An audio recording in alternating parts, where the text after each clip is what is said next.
The driving roller is the roller that drives your belt sander's sanding belt. It is a metal roller with a rubber tire for traction. Over time, the tire can wear, which will lead to tracking issues. The roller can also be damaged if the sander is dropped. Replacing the driving roller is a repair that you can do yourself, and I'm going to show you how. Hi, I'm Mark Socha.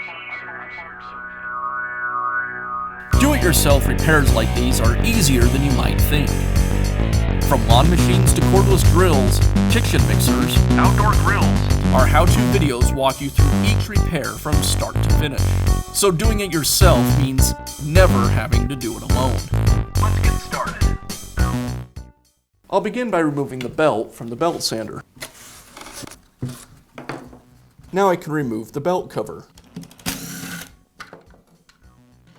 Now I can remove the belt. I'll rotate the belt, and as I do, I'll lift it away from the motor pulley. Next, I'll remove the belt guard.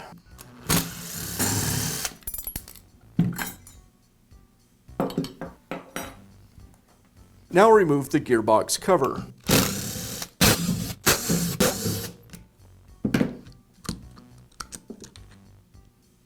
Now remove the drive roller. There's a nut cast into the drive roller, and I'll use a socket and impact driver to remove it. On the opposite side, I need to secure the helical gear so it doesn't rotate. And to do that, I'll use a pair of needle nose pliers in the holes on the helical gear.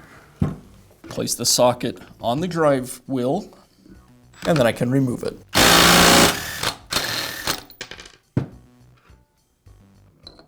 Now install the new drive roller. I'll place the nut inside the recess in the roller. Then I'll thread the new roller onto the helical gear.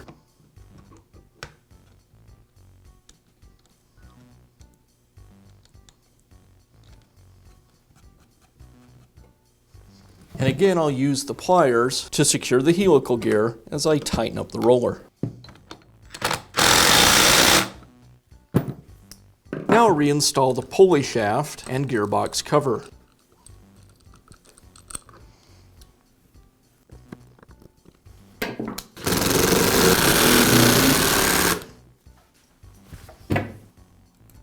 Now I'll reinstall the dust deflector and the belt guard.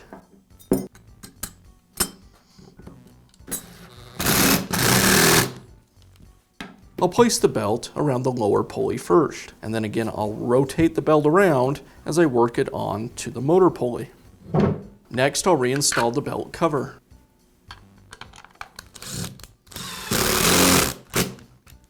And I'll finish up by reinstalling the sanding belt.